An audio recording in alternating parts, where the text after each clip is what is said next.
Hello, everybody. Hello, and welcome to Honest HR Nitrous. I am Bill, the company's expert. Thank you for joining me today. You guys are awesome. It's Friday, TGIF, and hopefully you will have a chance to actually do something fun this weekend.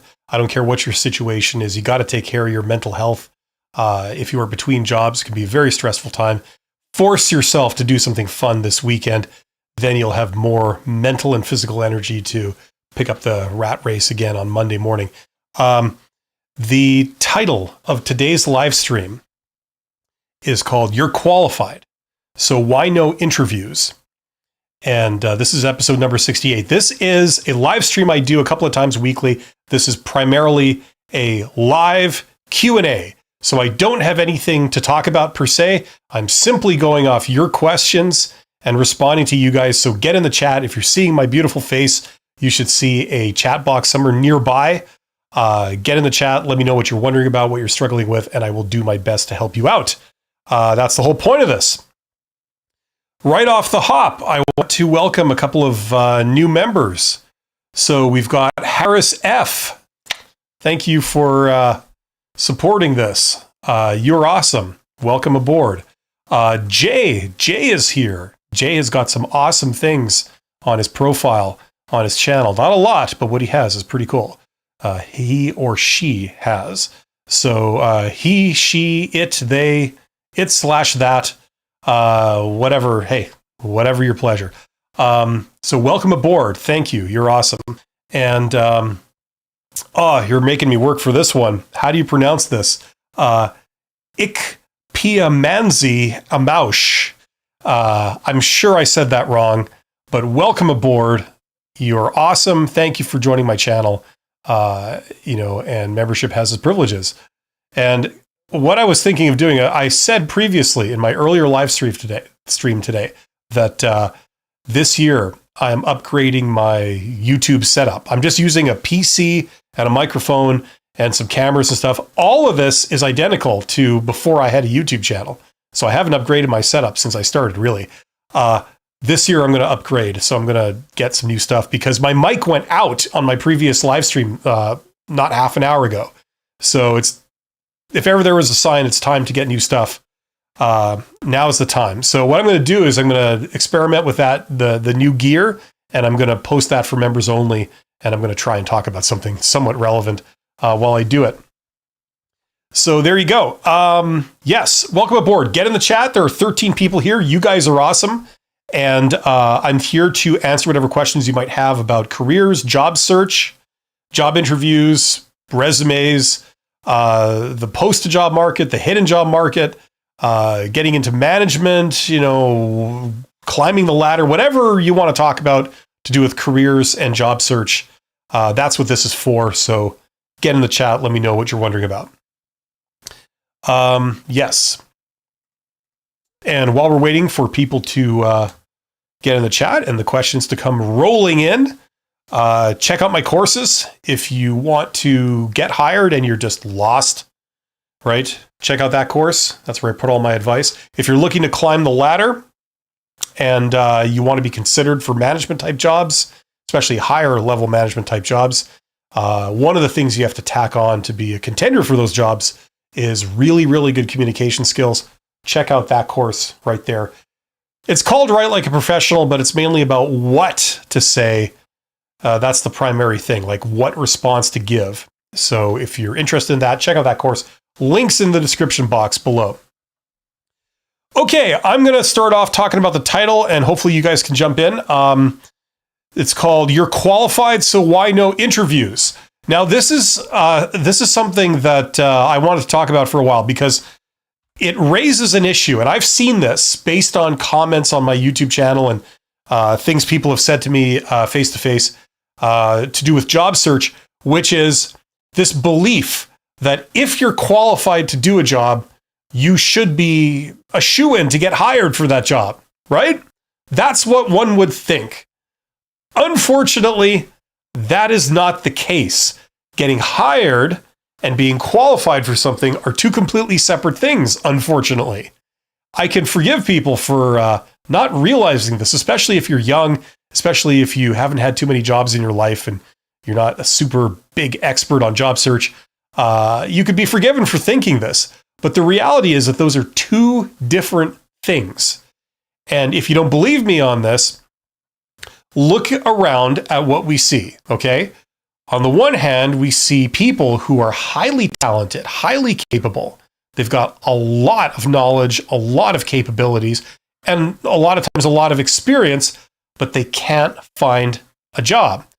On the other hand, what do we see if you're in the workplace? Sometimes we see people who are really not, they are not great at their job. They don't have a lot of skills and knowledge and competence and experience, but they're employed. They didn't have any problems finding a job, and one wonders why they were hired in the first place. Okay, so we see those two extremes. That's because how to get a job is its own skill. It's basically the world of sales. You have to sell yourself. And all the technical introverts out there, I know you just died inside. You feel about this tall now hearing that. But don't worry, it's actually a hell of a lot easier than you think it is. But we got to be tuned into this process. Okay, so that's the number one thing everybody has to be aware of. Just being qualified for something doesn't mean you're going to get hired easily or quickly. The reality is that when they receive applications for a posted job, and then they call a subset of those people in for interviews, okay? Every single person they call and give a job interview to, on paper, is fully qualified to do the job. So if you're one of those people, just going down to the job interview and saying, I'm qualified, and that's your whole argument why they should hire you, that's probably not going to work, because everybody they're talking to, as far as they're concerned, is qualified.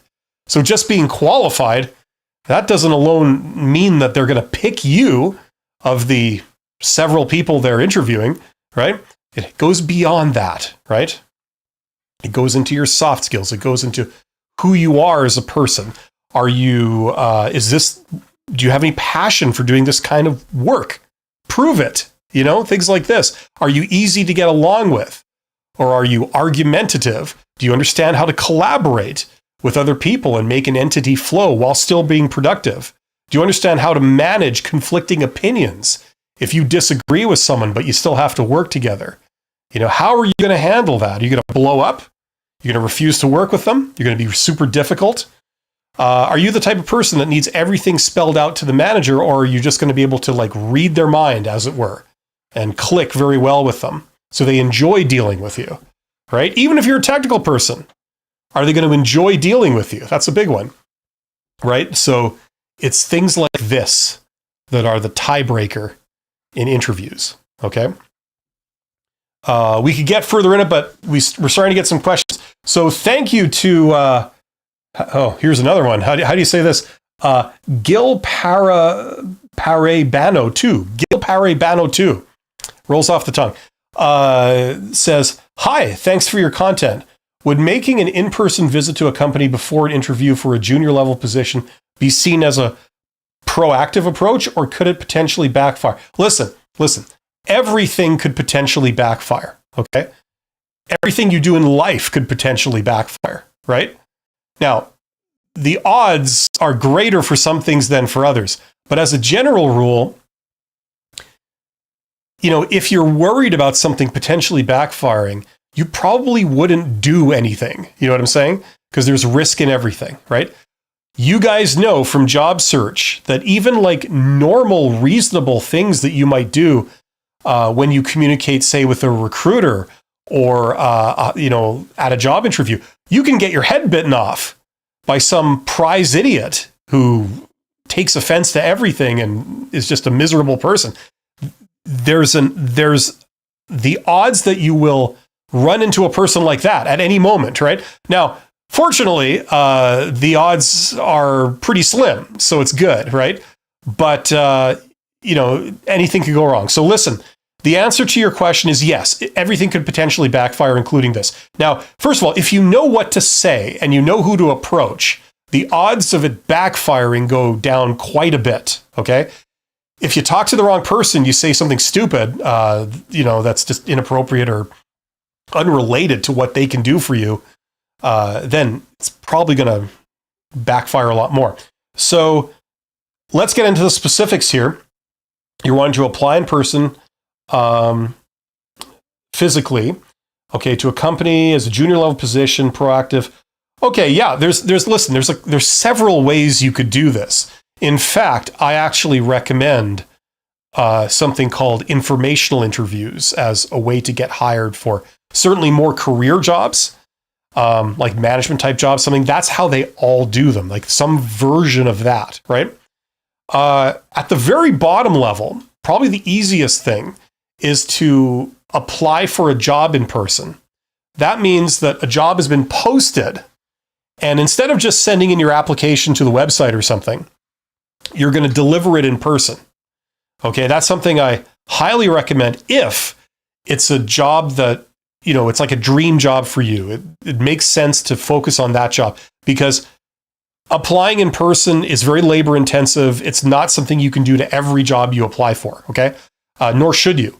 But for the really important ones, the ones that I really would love it if this would work out, then it makes sense. So in order to do that, what you do, and I've been over this a few times, what you do is you walk through the front doors of the company, and you'll probably get to some kind of reception desk, probably with a receptionist or an office manager behind the desk, right? And you go up to the reception desk, and you're going to want to talk to the hiring manager, okay? Not the recruiter, the hiring manager. So hopefully you know the difference between those two positions. The recruiter works in HR department. The hiring manager is the person who would be your boss if you were hired. As I bump my mic. I got to watch because I bumped my mic this morning and it turned off for like 10 minutes. Anyway, okay, so you want to talk to the hiring manager. So I think the example I used last time was if you were an accountant, you want to get hired as an accountant, you would probably want to talk to the person who's the head of the accounting department, who all the accountants report to, okay? So you go to the front desk and you say, "Hi, could I speak to the head of the accounting department, please? Are they available?" Right? Now, chances are they're going to say no. Something like 90% chance they're going to say, "No, I'm sorry, they're unavailable, or they're in a meeting, or whatever." And it would be nice if you could get their name. If you can, great. If you can't, it's not the end of the world. But if they're not available, that's fine. So you say to the receptionist or the office manager, "Listen, that's no problem. Listen, if I give something to you, if I leave something here, can you see that they get it? Is that okay?" Now, 95% chance they'll say, "Sure, yeah, not a problem. If you leave something here, like a papers or whatever, I'll make sure they get it." It's like, okay. So if you have a copy of your resume or maybe a job application, but usually your resume, put it in an envelope, right? Envelope or an envelope or however you say it, and that you bring with you, okay? And you leave it. Now, if you know the name of the person, try and get it, like I said, okay? Now, that's all you have to do. You just say, "Here, okay, so here, I'm going to leave this." You could say, "I'm sorry, what's their name?" Just see if they'll tell you. They might even have a business card at the front desk. There's always a chance, depending on the situation, in which case you take it. And you say, "Here, okay, I'm going to leave this here. If you could see that they get that, I'd really appreciate that. Thank you very much. Have yourself a great day." Okay, that's all you do. That's all you do, right? You try and be as pleasant as possible, right? Friendly and approachable as possible. And you try and make it so that they enjoyed dealing with you. There wasn't awkward, you weren't like upset or, nothing like that. Okay? Then you go away. That's all you do. Now you follow up with a phone call. You call the company, you get directed to the switchboard. Hopefully you know the name of the hiring manager, the head of the accounting department. Okay?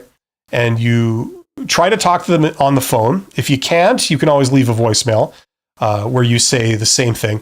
And all you say is, "Hello, my name is whatever, X, and I'm just following up to see if you received the envelope that I left for you at the front desk. If you haven't, it should be there waiting for you. I was just following up to see if you received that. And if they have, great. If they haven't yet, that's fine." And then you say, "Listen, I just want you to know that, I do this. I'm a fully qualified accountant. I really solve problems in this area. And I know of your company. I know you guys do great work in the area of accounting or whatever. I live very close by, and I would love to work for you guys. So if ever you're looking for an accountant, look no further than me.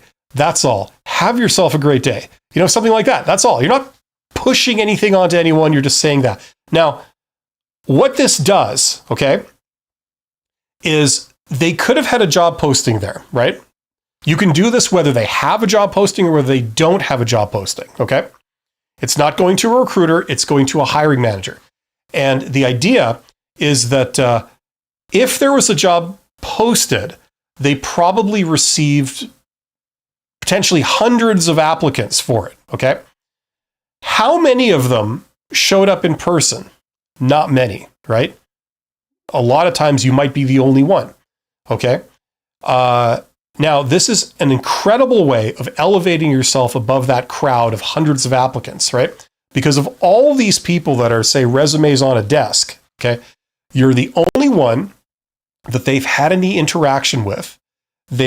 First of all, you've demonstrated your enthusiasm and passion for the role and for the company by showing up in person and doing this, talking to the receptionist, talking to the hiring manager, right? So it's obvious that you care about working there.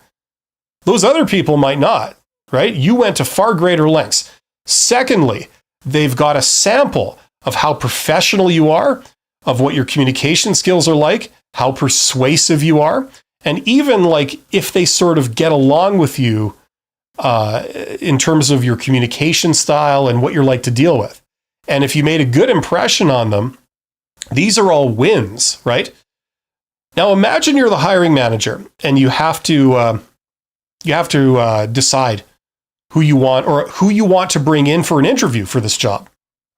Now, would you pick a stranger that you've never met over the person who seems qualified, who's passionate, whom doesn't seem crazy, doesn't seem like weird, like off, like there's some red flags, who is easy to deal with, professional, persuasive, and they've demonstrated how passionate they are about working for you?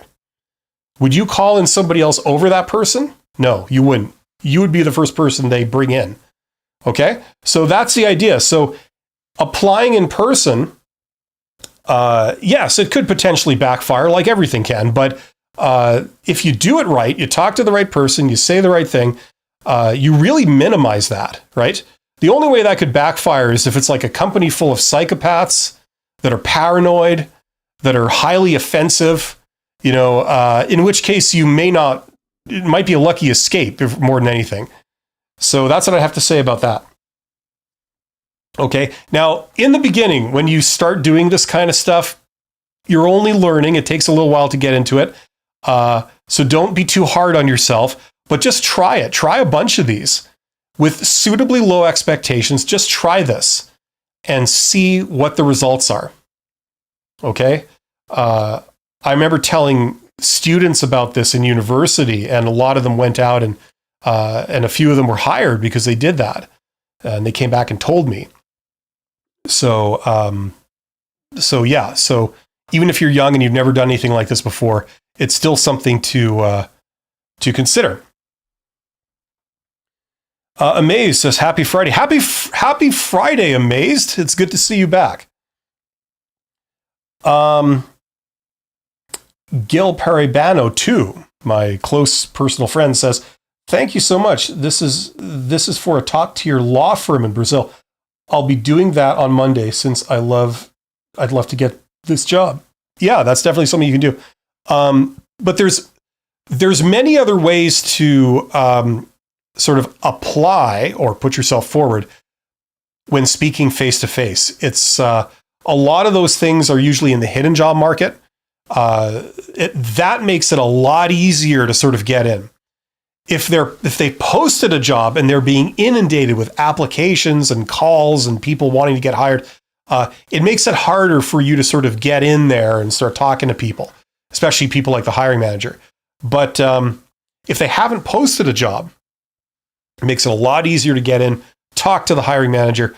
The way this stuff works, just so everybody knows, if you don't know this already, 80% of the jobs out there, they're not posted. Okay? That's called the hidden job market.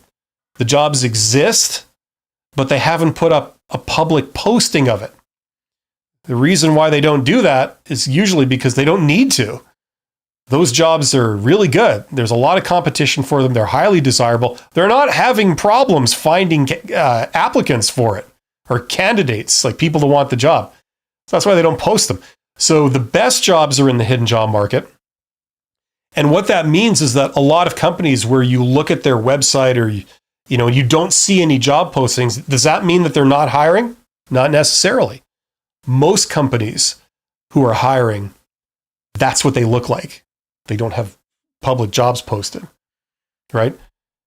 That they're doing it themselves on the DL, right? And they're finding competitive candidates, right? So this is how you sneak in there and you become a contender for it, right?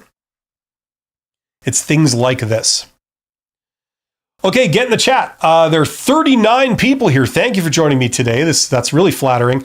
But you got to ask questions. I'm just simply going off your questions. I don't have anything to talk about other than answering questions. So get in the chat. Give me something to go off here, unless you want me to talk about my courses again. Okay, yeah. The theme of this, the title of this was you're qualified, so why no interviews? We already covered a few minutes ago how it's two different things, being qualified to do a job and being able to get hired. Those are two different skills, right? A lot of younger people and other people, they have this false idea that, you just have to be qualified and then someone will offer you a job. It's like, no, it doesn't work like that. There are a lot of people who are qualified.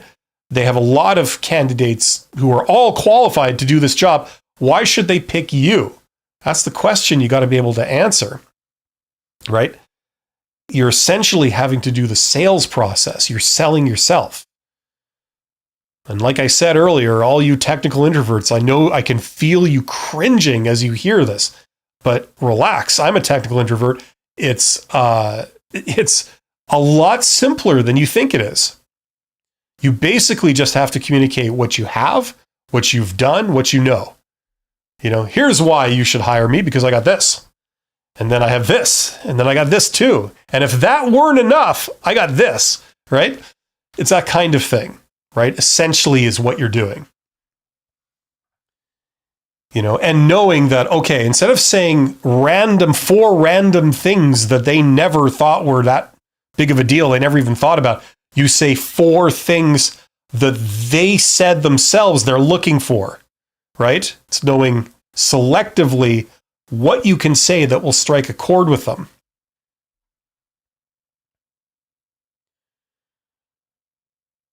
Okay, so if you're not getting any interviews, it's because you're not doing your resume or application correctly if you're applying for posted jobs.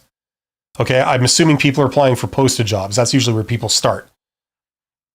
Okay, so if you're applying to a ton of things and you're not getting any interviews, what it suggests is what you're sending in is not really making the cut. So either you're answering questions suboptimally, shall we say, in the application. Like, for example, they say, where do you see yourself in 5 years? And you say, oh, not in this job, somewhere far away from this type of work, right? They'll probably go, okay, well, it seems like you're not really suited to this type of work. You're not really passionate about it. You're wanting to get away from it. Okay, you're probably not a good fit, right? Or they say, what are your salary expectations? You say, well, something between $5 and $7 million a year would probably be good. Something like that. That's probably eliminating you, right? And then when it comes to your resume, if you're not tailoring your resume to the jobs that you're applying for, you're probably not making a ton of progress. The reality of today, right now that AI is here and, a lot of things are changing in recruitment and selection, is you pretty much have to tailor your resume to every job you apply for. Yeah. Now, in the past, that would have been incredibly labor intensive to do. You wouldn't be able to apply for that many jobs.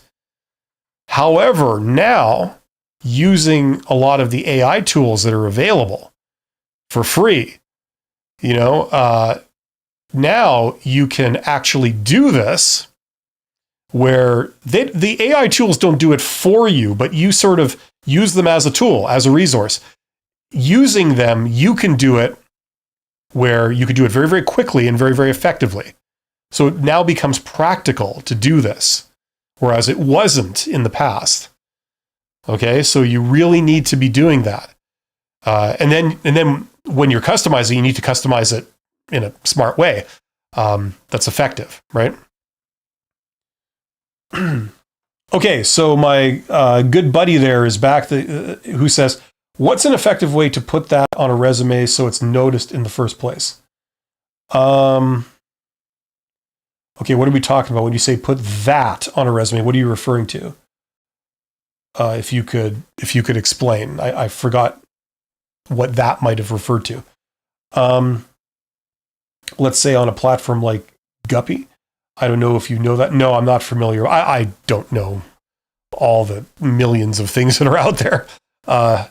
But if you could just let me know what you mean by that, I'll be happy to answer your question. Nevs says, what's the best way to cover up gaps in the resume if they exist? Okay, the only gap you really need to cover up usually is a current work gap, right? So if you had a job until recently, right? But before that, you had a gap of 2 years, okay?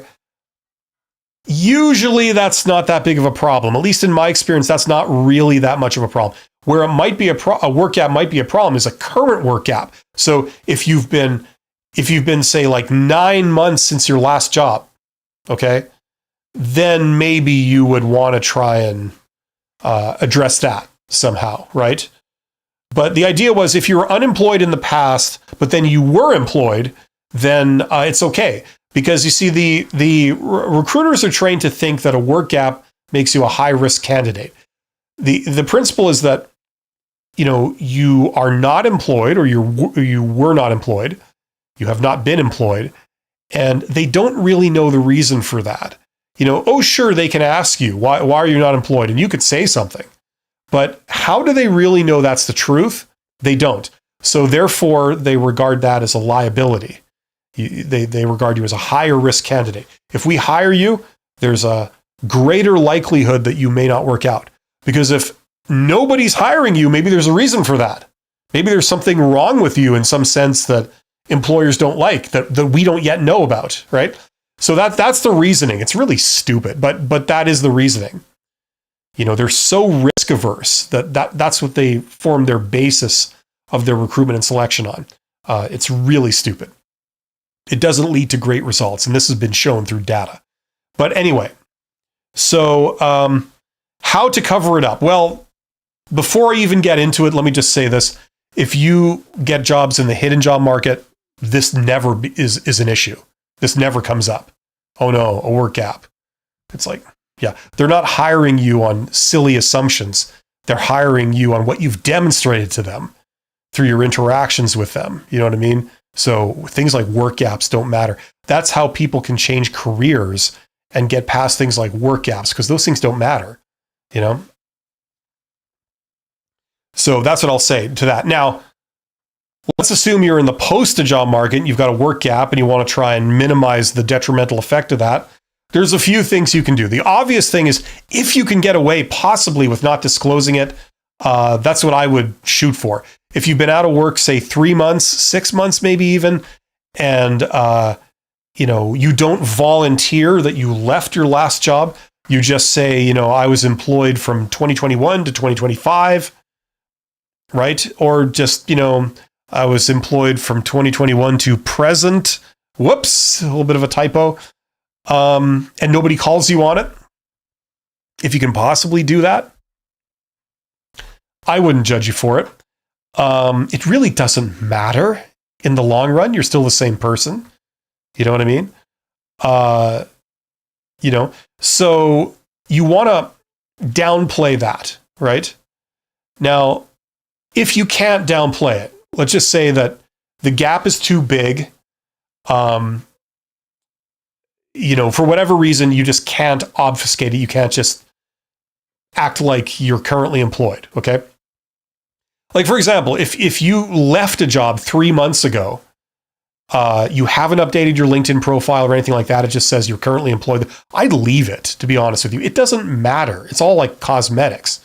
There's nothing wrong with you. There's no real issues underneath this. So why make it appear that there might be a real issue? You know what I'm saying? I think it's pretty innocuous. Okay, so that's the approach I would take if it was a small gap. If it's a longer gap, what you want to do is you want to justify, because you know they're going to ask you about it. So the thing that you would like to be able to say is that it wasn't a case of being unemployed. Rather, it was a case of a conscious decision to go back to school. That would be the number one choice. Or get some training. Pretty much the same thing. Or I suppose you could say, well, I was caring for a sick family member. But the problem with that is that then you get into issues of like, well, if you're the type of person that has to go away and care for a sick family member and quit your job, how do we know that's not going to happen again? Oh, sure, you're telling us that it won't, but how do we really know? Well, we don't. And so you're back to the same problem again, right? So the ideal thing, in my opinion, is to be able to say, I went back to school or I went to get some training. I wanted to update my skill set, okay? So let's pretend that you didn't actually do that. You just were unemployed, looking for jobs. Go right now and sign up for a couple of free courses from somewhere. I don't really care what, just something relevant to you. I don't know, take a free course in AI or something like that. And then you can say, no, it was a conscious decision to go back and update my skill set. I took several courses, and you can list them if you want, in this area, this area, this area. And now that that's over, and now that, I've sort of updated my skill set, I'm ready to rejoin the workforce, right? Now, none of that's a technical lie, because if you've gone and you've actually enrolled in some courses, you're not lying about anything, So that's what I'd recommend. If you're going for a job in the hidden job market and you've got a current work gap and you can't obfuscate the gap because it's too big, I try to say something like that. And that way a recruiter may be disarmed enough to still consider you for the position and not see it as a red flag. What's far better, of course, like I said, is just going into the hidden job market. That fixes this stuff at its source. Okay, so that's preferable, but not everybody is kind of tuned into that, at least if you're younger or less experienced.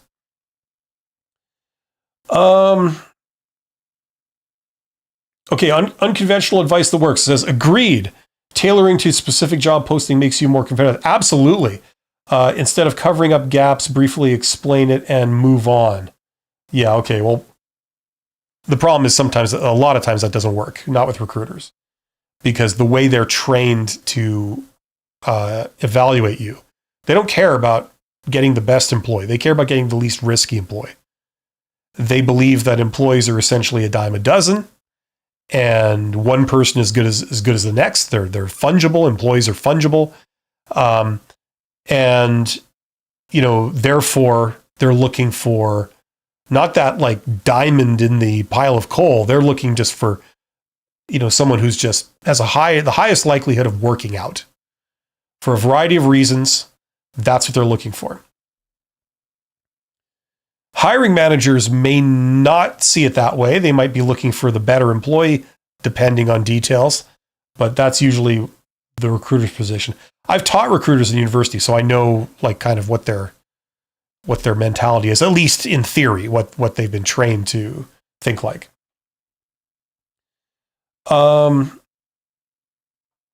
Jolly Heretic, can you please explain what is the hidden job market? What's better is there's a video that I've put in the description box of this live stream. There's a link to one of my videos. It's called Hidden Job Market. Go watch that video. That'll be an eye-opening experience for you. Okay? So go check that out. And if you want to know how to, what's an example of some of the things you can do to tap the hidden job market and get a job that's in the hidden job market, there's another video in this, under this live stream in the description box. There's a link to another video of mine called How Successful People Get Jobs. Okay, check that video out. That'll give you an idea of some of the things you can do. There's a million different things you can do to tap the hidden job market. That's one of them.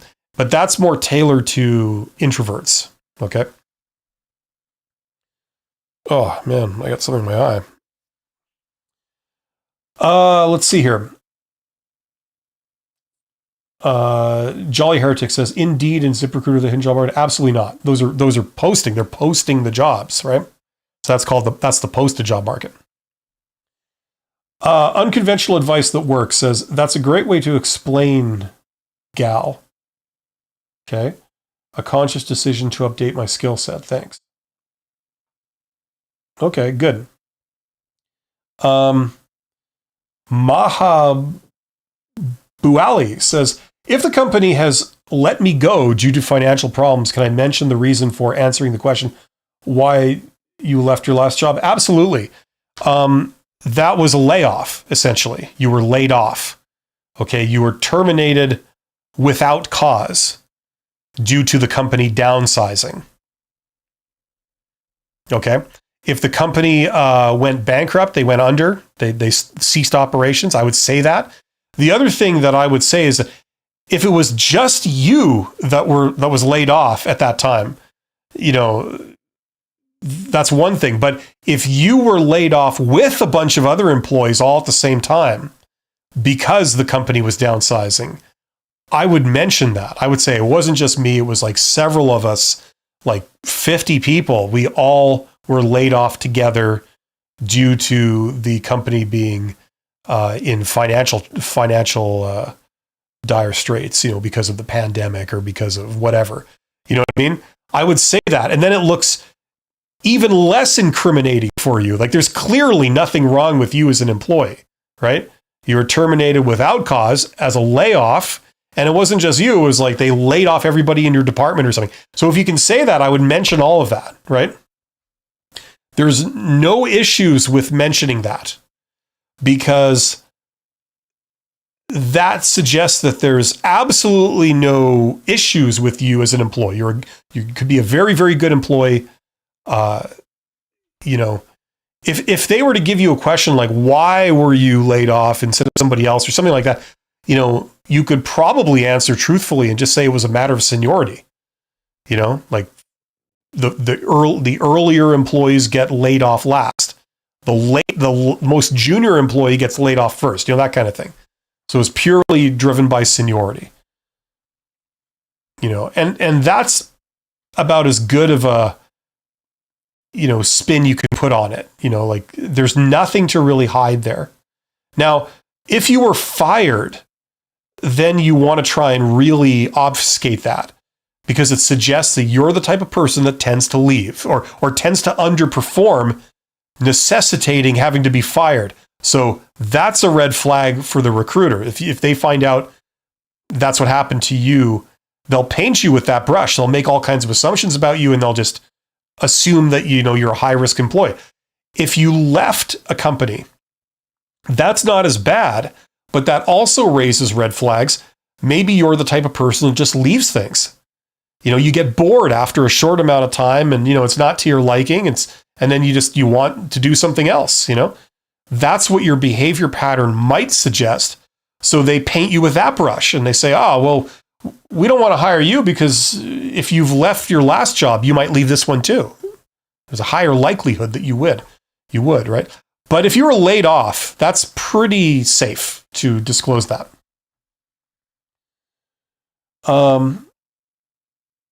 Luciano Pole says, I had an interview last month for a junior marketing job. Interviewer said they would send me a task to assess my skills after the interview, but they never did. Oh no, a company said they were going to do something and they didn't do. That's never happened before. Don't tell me this is a recruiter. They never do that. No, I'm just joking with you. I'm joshing with you, Luciano. Don't worry about it. It's not some kind of reflection on you. You know, a lot of these people are just flaky and incompetent, and they get away with it because they're dangling jobs in front of people. And the last thing those people are going to want to do is call them on their incompetence. Do you think they were just being polite, or did they simply find better candidates? There's no way of knowing, Luciano. In some cases, it's the former. In other cases, it's the latter, right?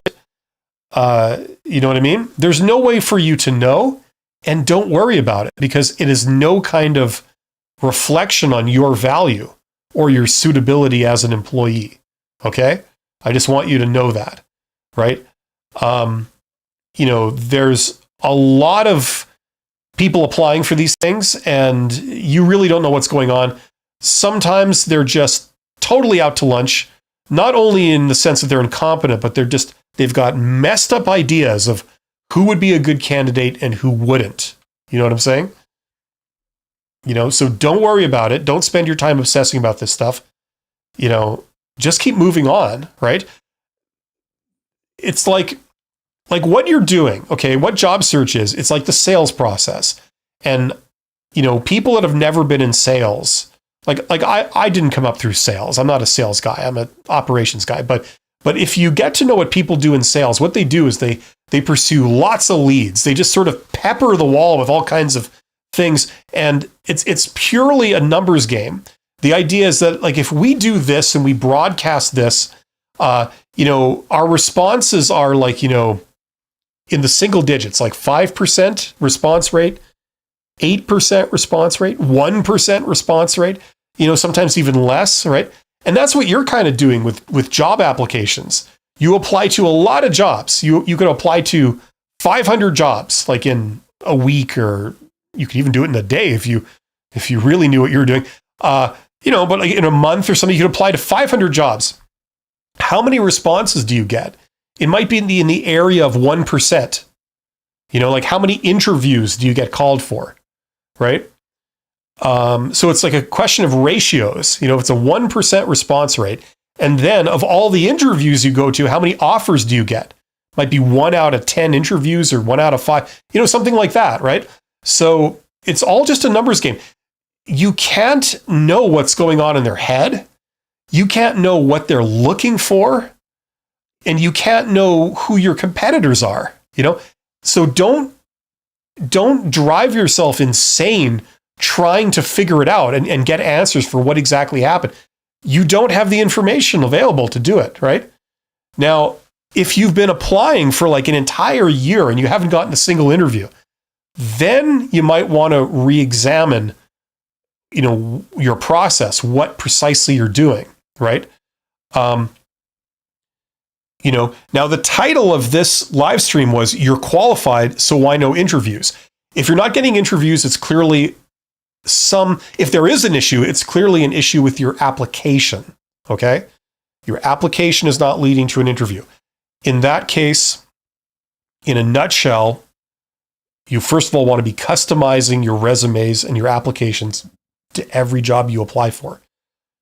With AI tools, you can now do that. You can do quantity and customization. You can do that, right? You don't let the AI just run free. You're in charge of the process, but you're using the AI as a tool to do the heavy lifting, okay? So you still got to decide what you do. You got to direct the AI properly, and you got to proofread everything, right?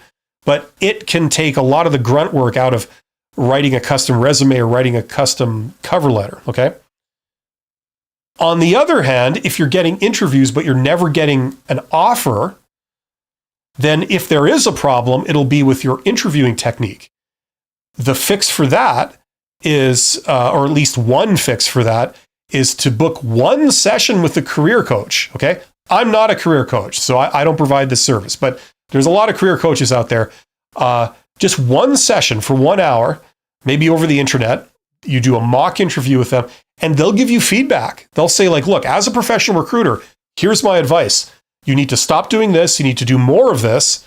Don't answer that question this way, and don't answer that question. Instead, say this.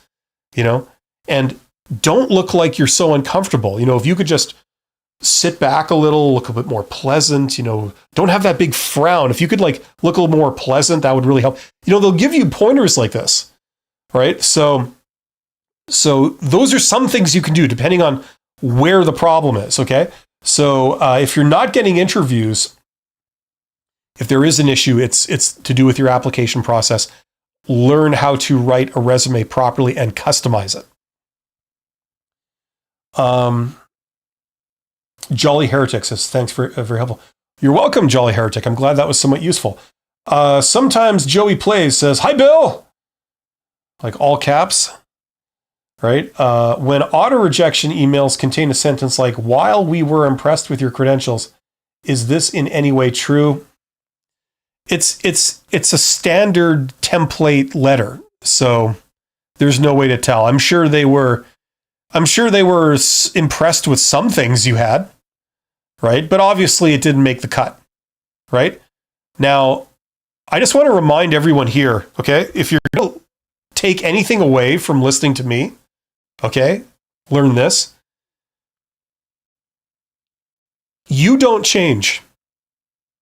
You have the same experience, the same education, you have the same personality, basically the same communication skills, same charisma, and everything else, right? When you go to different job interviews, you're the same. They are the ones that are changing. You go to different job interviews with different employers. So the variable of change is the employer. Now, some people reject you outright. They say, absolutely not. You are completely unsuited to this, right? And that keeps going on until you get to one person that says, no, we pick you, right? You are exactly what we're looking for. We pick you. Right? Now, what did you do differently for that one, for that interview? What did you do different? Nothing.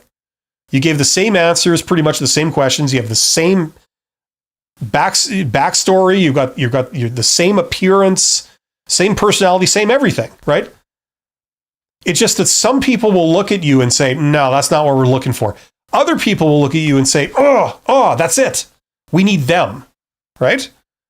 It's not something you do. It's not a reflection on you, like, oh, you messed up an interview and oh, you aced this one, right? It's like, for the most part, you're basically performing about the same in all your job interviews. You can do slight improvements technically, but when you look at the complete package, you're pretty much the same. It's very little difference.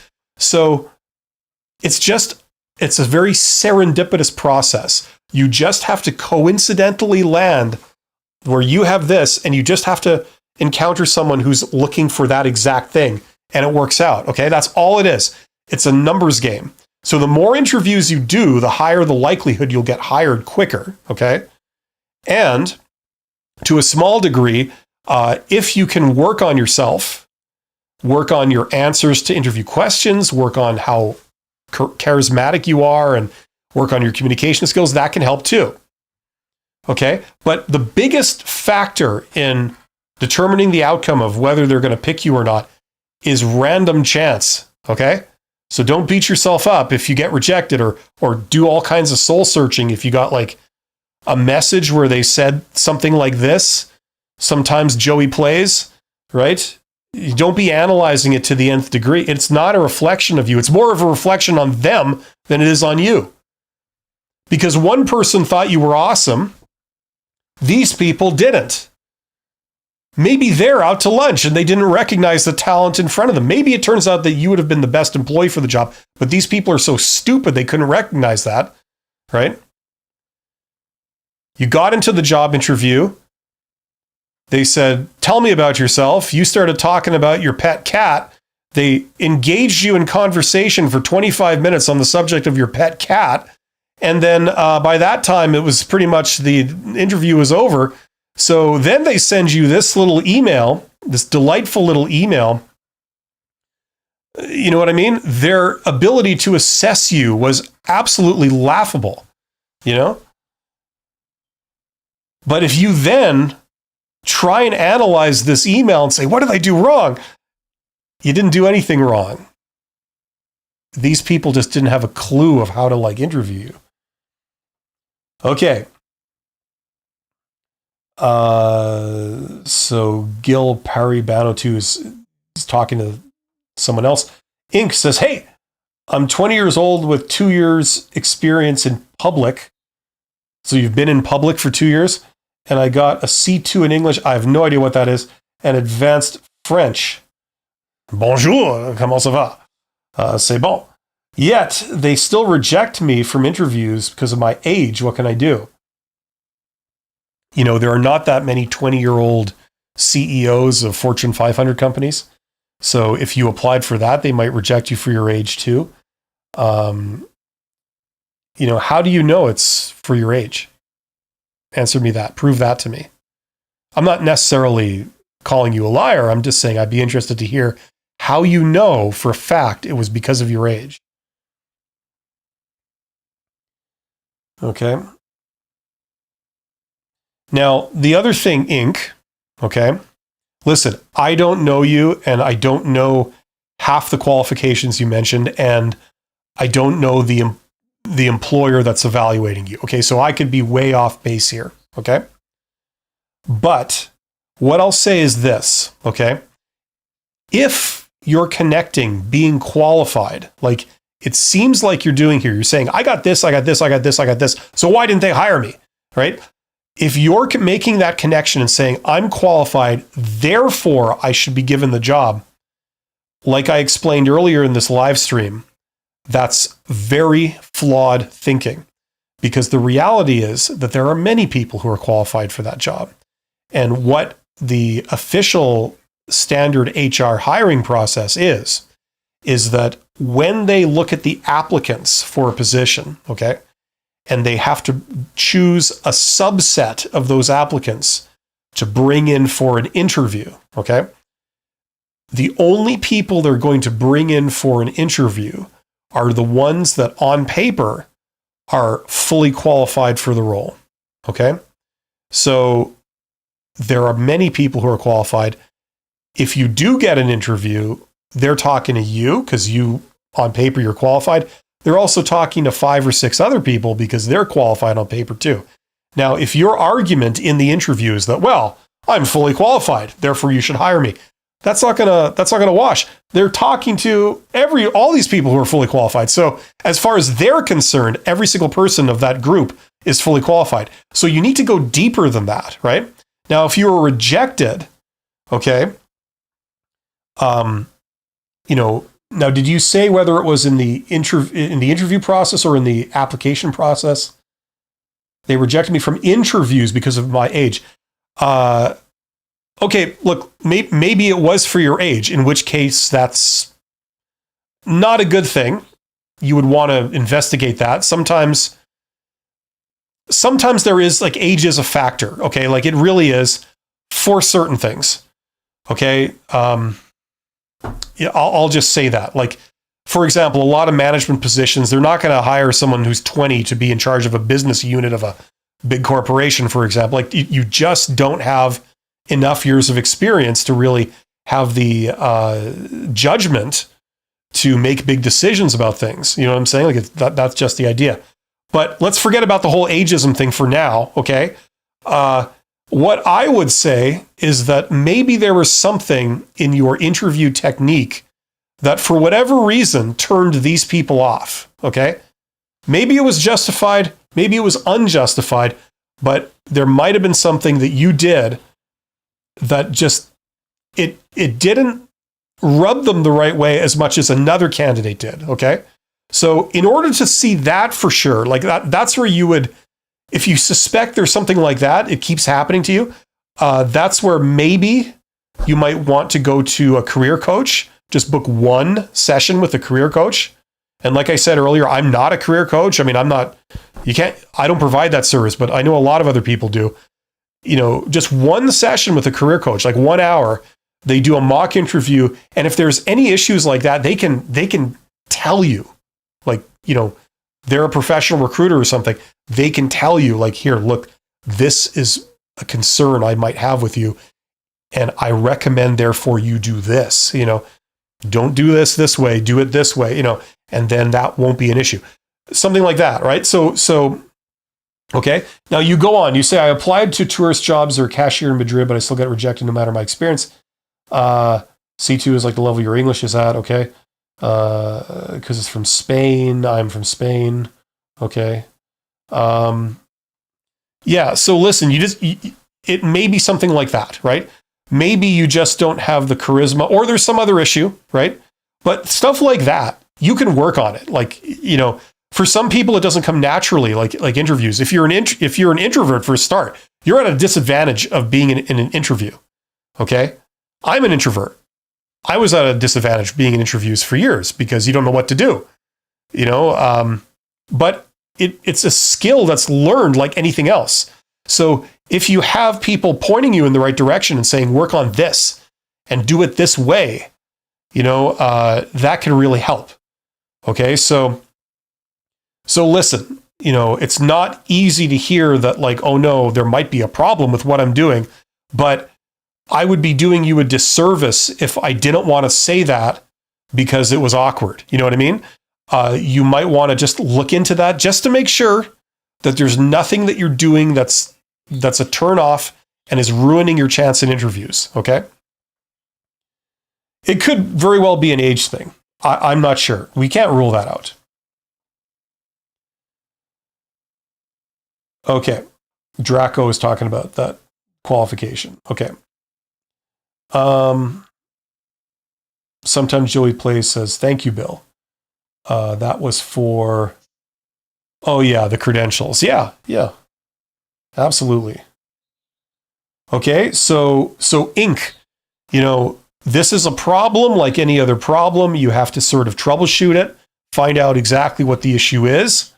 Okay. Sometimes the only way to know is to get essentially statistical data, which means you have to do a lot of applications or a lot of interviews for it to be revealed what the issue is, right? Precisely. And then you fix it. Now, as I said, if it's an issue with your interview, go to a career coach. They can do mock interviews and they can give you a very objective evaluation. And they can tell you if there is any obvious thing that to somebody meeting you, but you can't see because we have no objectivity about ourselves, right? It sounds like it might be the time to consider something like that. Listen, if you want to do it on the cheap, okay, sometimes it may be possible to go to friends or family members and do this. Have them do a mock interview with you. So they pretend to be the interviewer, you be the candidate, and you do a pretend job interview. And you can give them a list of questions, or they can make up their own questions and just ask them, say, like, I value your opinion. Now, listen, honesty is very, very important to me. Okay. Especially if it's bad news. Okay. What did you think? Am I doing something that, maybe I could be doing better, that might possibly conceivably be hurting my chances in interviews or might be a disadvantage? What would that be? Do you spot anything? And if so, what is it? Honestly, and don't sugarcoat it. If you're comfortable doing that with a friend or family member and you trust their opinion, not everyone does, but if you do, then maybe that will serve. Okay. If you really don't have the means to approach a career coach or something, but if you do, I'd go to the professionals. Okay.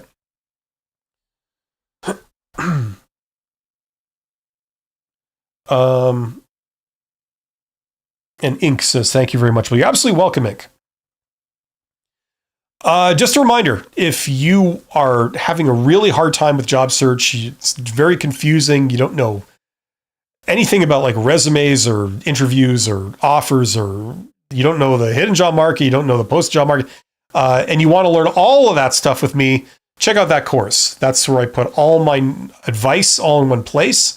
There's a link in the description box to that course. And also I have a link to videos I've done that are like FAQ videos where I talk about the course, how it works, what you get. So it's as transparent as possible if you're interested in learning that stuff with me. Alternatively, if you are in a slightly different place You're maybe not between jobs, but you're looking to further your career. You want to try and climb the ladder. Check out that course right there, my Write Like a Professional course. In order to sort of get into management and climb the ladder, you need to tack on several things on top of your technical skills. People management is usually one. Financial management or literacy is another. And above average communication skills are third. So this course is the communication skills component. I started out as a supervisor. I worked my way up to a CEO.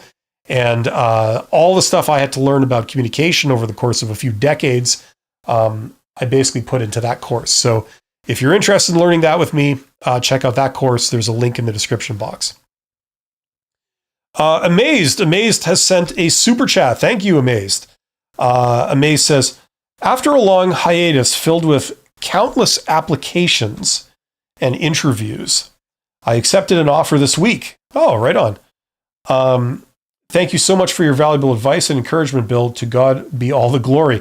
Well, thank you very much, Amaze, and I'm very happy for you. Congratulations. That's wonderful news. You deserve it, and you are a highly talented, highly employable person, and you have been this entire time, and it was just demonstrated to you now. So congratulations. And I know you've been in several of my live streams before. You've been attending them for a few weeks, I believe. So that's great that this is the end result. So congratulations, you deserve it. And thank you for the super chat. Yeah, so get in the chat, you guys. If you have any questions, you're struggling with something, you're wondering something, let me know what it is, and I can do my best to speak to it. I'm going to adjust my cameras so that it looks like I'm broadcasting to you straight from heaven. That's the whole point. What can I say? When you look around and look at your, really take a good look at your own color scheme, your office and your clothes and everything, and you realize that you're just a person who dresses in different shades of gray, what does that say about you? Sometimes we all got to take a hard look at ourselves and wonder that question. Yeah, my clothes are gray, my office is gray, my printer is gray, and some of my certificates are gray. So that's always a good sign. No hint of color. That's why I made this live stream. I made the thumbnail blood red, so it all works out. Yusef is here. Hello to Yusef. Pearl Escobar says, hi, Bill. I've been watching you for a few months, and your help has been invaluable. Your advice have helped transform my job search and also my interviewing skills. Well, congratulations, Pearl. That's great to hear. That's the reason why I do this stuff. And I'm glad that it's been helpful. So that's awesome. And thank you for coming back and telling me about it. That's very gracious. Makes me feel good. I think you and Amazed, you guys made my Friday. So that's awesome. Yeah. Get in the chat. Let me know what questions you guys have. I'm here just answering questions. That's what I do. Pearl says, since I've been watching you, I've been able to get an interview on average every 2 weeks. Well, congratulations. That's great to hear. That's good. You're obviously doing something right. So that's good. Was that just sort of after a general overhaul of like how you were doing applications, or was there one specific thing that you felt that really helped you? I'm just curious. If people are between jobs for weeks and weeks and weeks or months, sometimes, you change your process over the course of that time. And sometimes you make changes and the results don't really change, but then you make one change and all of a sudden, like, the results change, you start getting interviews or you get offers or whatever it is. So I'm just curious if there was anything like that with you that you are aware of that made the difference.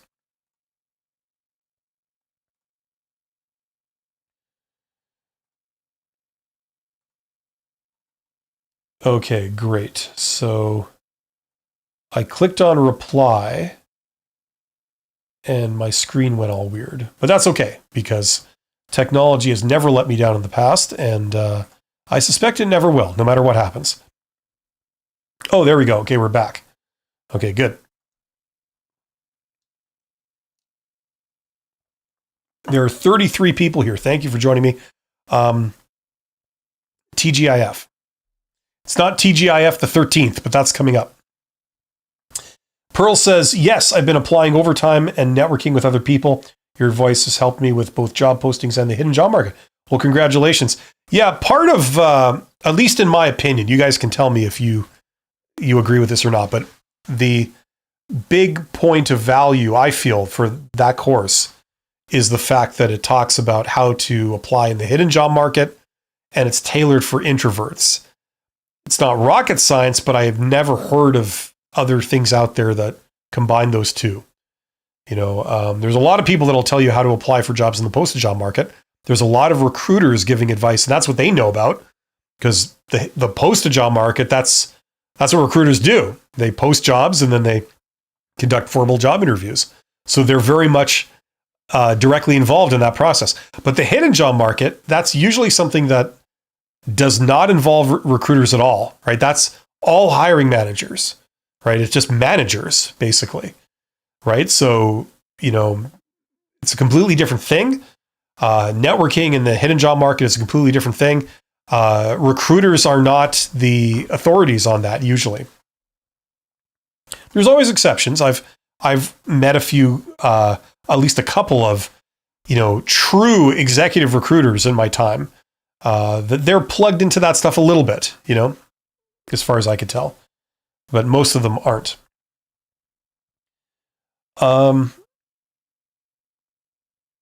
Ash says, sending positivity to everyone job hunting. Absolutely. Good sentiment, Ash. And I agree. I've been searching for a year and finally got an offer starting the job next week. It's hard to keep your head up and not depressed, but patience is good. Absolutely. You know, you really got to take care of your mental health. You know, it's amazing what being out of work can do to us, you know, in terms of our self-esteem and our self-confidence and all this kind of stuff.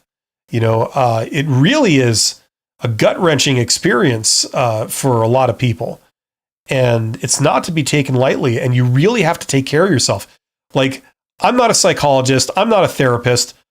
All I know is that, you know, in times like this, what I've learned over the years is you got to force yourself to do something that you enjoy. You won't feel like doing fun things. You won't feel like it at all. So if that's where you are right now, you know what I'm talking about. But you got to force yourself, because if you do, you will start to feel a little better. You're never going to feel like 100%, but you'll feel a lot better. And then that will give you the energy and the willpower to muscle through this process and get to the end of it as soon as possible. You know what I mean? This is just me sharing stuff that's worked for me. You know what I mean? But yeah, we feel like we're about this tall during this process.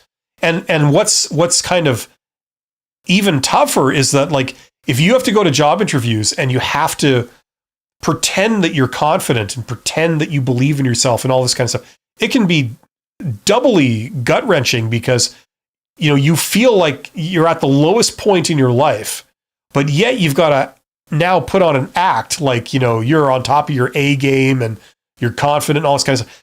Really, really hard to do, you know? So if you're experiencing that, first of all, you're not alone.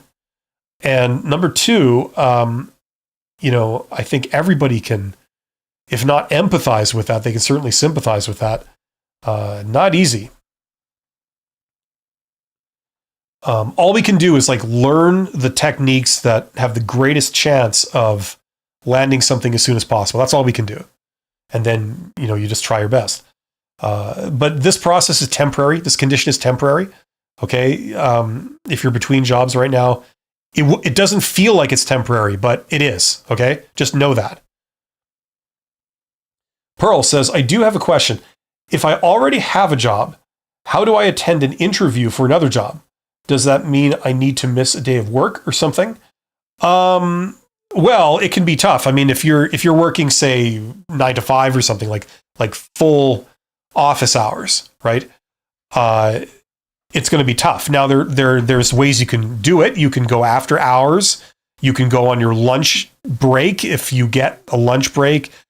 Sometimes, depending on the details. But if it's like something, like you want to have an informational interview or something like that, and you can't predict how long it's going to be, you might have to take like a half day or something like that.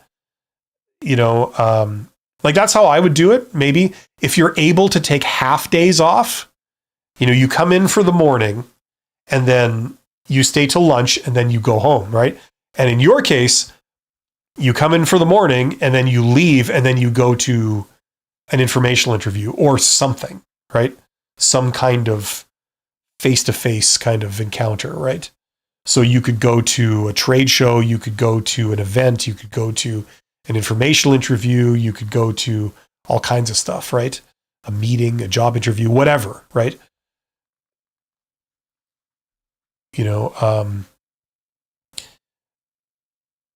If what I talk about in this course is I show different things, but two things that I go into a little more depth for are sort of broadcasting yourself as a very sort of general thing, and then also informational interviews. I'm a big believer in both of those.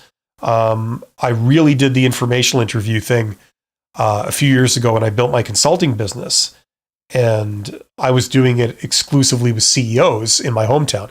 People that I didn't know, people that didn't know me, but I reached out to using processes like the ones that I'm showing here, and just going and meeting these people. And sometimes you're going to their office, sometimes you're going to a neutral third-party place like a Starbucks, But the thing is that it feels like a referral. It's a very positive process. And even if you meet someone and like it sort of goes nowhere, like there's no real potential there, it's still useful from the sense that you learn a lot. You make some kind of networking connection that in future you could always like call them up if ever you wanted to. You know what I mean? And the more you do, the better you get at doing this, and the more comfortable you get. So it's never really a total loss, And I did a few informational interviews. They led directly to, contract work. Like I got my teaching job that I went back to academia and did some teaching. I got that through doing informational interviews and stuff too. Now the teaching jobs, I mean, like this was years ago, so I don't remember precisely, but I believe like they post all that stuff. So they might have had a job posting. Like I know they did. I don't know if they had it like the exact moment that I was talking to them, but I'm assuming that they did. They would have like job postings for instructors and teachers and things like this, like whatever the positions are called. And, I'm sure they were up, but I didn't like apply that way. I went and contacted people and got an informational interview with some, like I think it was the dean or somebody. And, I got the teaching job through that. I wasn't even looking for a teaching job. They just offered it to me, so it's like, that's an example of like how the hidden job market can trump the posted job market, and how it's a much more promising method to get a lot of these positions. So, you know what I mean? So anyway, for what it's worth, I think that the big point of value in that course is the hidden job market stuff. And it's great to hear how some people have been using that, like Pearl, to their advantage. Okay, so we talked about Ash's thing. Congratulations, Ash. That's really great to hear. I wish you every happiness in your new job. And okay, so we're talking to Pearl about the getting an interview for another job. Yeah, you have to work around it, unfortunately. And so I would try to do the half days thing if you can. Then you get the whole afternoon off. Usually the best time to talk to people is sometime after lunch. They've just come off like a break. They've got some food inside them. They feel a bit happier. Before work really picks up in the afternoon, that's the great time to talk to them. So if you're meeting somebody like 1 o'clock, 1 p.m., something like that, you're going to grab a coffee or something like that. That's perfect. And that means you can work in the morning and then you don't have to worry about going back to work. You can just focus on this. And then however it turns out, then you get to go home after, right? So I'd look at that. Maha Buali says, by watching your videos, now I have all the answers of the general questions. Thank you very much. You're welcome, Maha. And just the big tricky one also is the behavioral interview question. So make sure you've really put you've done your homework on preparing for behavioral interview questions. If you're doing like traditional job interviews with recruiters and stuff. So that's great. Get in the chat. If I'll open it up once again to questions. I'll answer some questions because there's 38 people here watching. If there aren't any questions, I'll sort of wind this down. But sort of last call for questions. Anything to do with careers, job search, job interviews, resumes, that kind of thing. We started out this live stream talking about the title, which was "You're qualified, so why no interviews?" Right? Short answer is that suggests that there's something wrong with your application process, how you're creating your resume and how you're doing the job application, right? Because it's not enough to just be qualified. Getting a job is a whole skill in itself. Even passing a job interview, even getting an interview now. If you're applying to posted jobs that are posted online, there's a lot of competition for those. Something like 80% of all the job candidates out there are competing for all the posted jobs, which are only 20% of the jobs. So 80% of the candidates are competing for those 20% of the jobs. So that makes it very competitive, right? Customize your resume. Make sure that you, as much as you physically can, you're echoing back to them the things they said they were looking for, right? Using their lingo, using their terminology, right? Don't start telling them all this great stuff about you that, for all you know, they are not looking for, right? I know you're proud of it, but it's not about you. It's about them. They're the ones that are making the decision on whether to bring you back. They're the ones that you care about, that you have to try and appease. So it's not about you, it's about them. What do they want to hear? Well, they've already told us kind of a lot of what they want to hear. They've said, we're looking for somebody who has this, all those requirements. So on the application, that's what you want to hit them with, like front and center. You're looking for someone with 1, 2, 3, 4, 5, these things. Well, I got 1, 2, 3, 4, 5. Let's be clear about this right up front. And then you can be assured that when you say those 5 things, they're like, okay, now they care about hearing those 5 things. Instead of saying some random thing that you think is good, but unbeknownst to you, they don't even know what that is. So it's not helping you. Excuse me.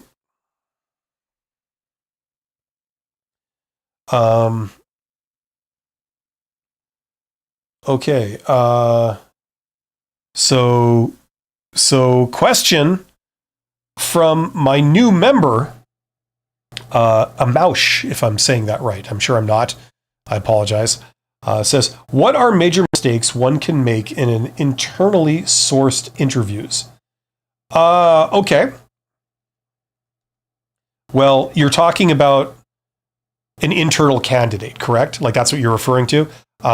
You're interviewing with an employee who's already at the company or the organization, right? That's what I'm assuming that means. So major mistakes. Job interviews are about who you are as a person. They're about your soft skills. They are not about your technical skills. Don't be fooled by the fact that they might ask you about technical things or technical skills in the interview. They need something to talk about, right? But you're not there. Like, you're there because you have the technical skills.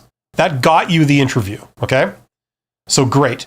Now that you're in the interview, it's not about whether you have the technical skills or not. That's already been determined, okay? What it's about now is, do they want to work with you? So what do you like as a person? It's about how professional you are. It's about your communication skills. Not only how good they are, but are they the same style as your potential boss, the hiring manager? Okay? Because people have different ways of communicating. They have different ways of working together, right? They've got a work style, communication style, right? For instance, some people are very, very literal, right? Other people are the opposite of that. They're very intuitive. They don't explain every little teeny tiny thing in legalese when they give you an assignment. They just expect you to understand what they mean, right? Now, if you're a very, very intuitive person, that probably won't be a problem. You'll like that, right? But if you're a very literal person and your boss is a very intuitive person, you're going to have issues. You know what I mean? In all likelihood, right? So it's about stuff like that. The other thing is that the boss wants to hire an employee that they enjoy interacting with, because they're going to be interacting with them every day, right? If you guys just don't get along, the boss says something, you kind of misinterpret it, you find it a little offensive, right? Then you say something, the boss kind of misinterprets what you said and regards it as like stupid, and kind of like, right? That's not going to work out, because you're going to have to be constantly interacting every day, right?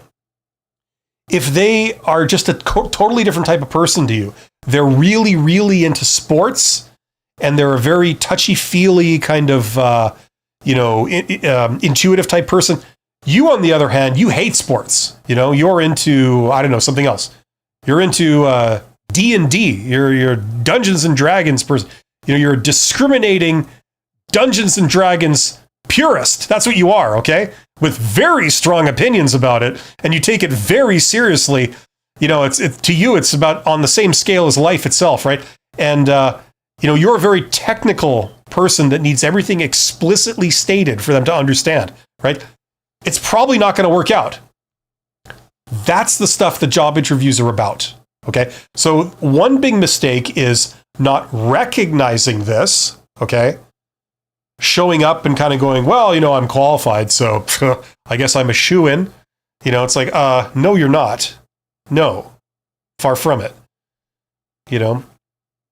What you don't know is that just today, I've already talked to 5 other people that are all perfectly qualified for this job, right?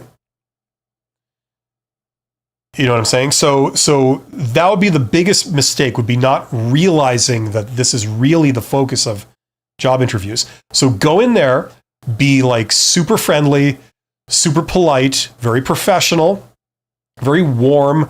Don't take offense over every little tiny thing if it's just very minor, or whatever. It could be misinterpreted. You don't know. Just be very agreeable. If they ask you to do something and it's not like this totally unreasonable, illegal thing, just say, sure, not a problem. You know what I mean? Be the person they would want to work with. Okay? Don't argue. Even if they're wrong, don't argue. It's not worth it. Usually when that happens, that means you've lost. You've lost the interview. You know what I'm saying? So a lot of mistakes and stuff would come down to this. Obviously, prepare. Don't just assume that you're a shoo-in because you're an internal candidate. That's not the case. The other thing is, a common mistake is being overly casual. Because you work there every day, you're not coming in from the outside, you're more at ease. You're not as nervous about it. So you tend to be a lot more informal. Don't do that. Show that you're taking it very seriously. Be very professional. a lot more professional than maybe you would be like talking to people in your job anyway. Okay. Does that make sense? Like these would be some of the more common mistakes that people might make if they were an internal candidate. Hopefully that makes sense. Let me know if you have any additional questions there. That's an interesting, that's a good question, Amaush.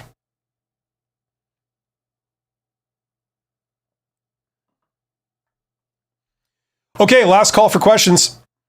While we're waiting, if there is anyone that has anything else, check out the courses. Like I said before, check out this course if you're between jobs and you're really confused about the whole process, or you want to get into the hidden job market. You want to sort of tap the incredible resource that the hidden job market is. You don't know where to start. You don't know how it works. A big part of the value of that course is doing that. If you want to further your career, you want to open up opportunities for yourself, you want to be regarded as a contender for high-level jobs and things like this, check out that course. That'll tack on the communication skills and professionalism so that your soft skills will be in line with someone who will be a contender for having positions of greater responsibility. Okay? If that's what you're looking for, check out that course. These are all linked below in the description box for this live stream. And it's not really the main line of our talk today, but if you want to learn business being the scientific study of how to make money, that's what it is, check out this course. For what it's worth, I've got an MBA and I've been a CEO, so I put this course together because the thing that really pisses me off, by the way, is how schools are kind of acting like the gatekeepers of a lot of this knowledge.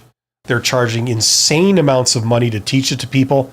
In reality, the vast majority of that knowledge has been out in the public domain for years, sometimes hundreds of years. You know, it's like teaching somebody high school mathematics.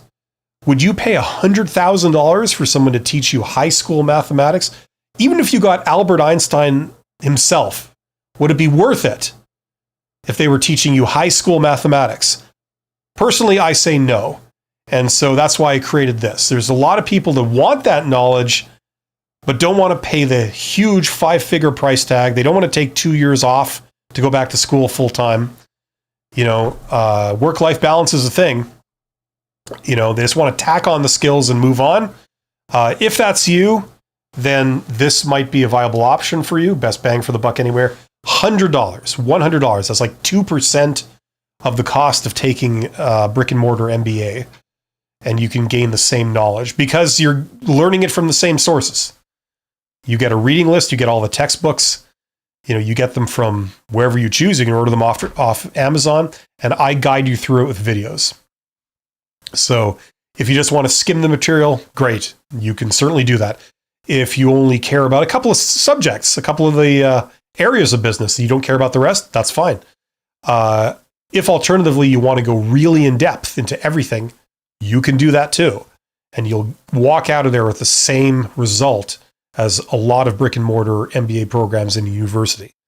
So if that's what you're looking for, if that's you, and you want to learn that with me, check that out. Dratharius says, some corpo wants the paper, but I agree with this 100%.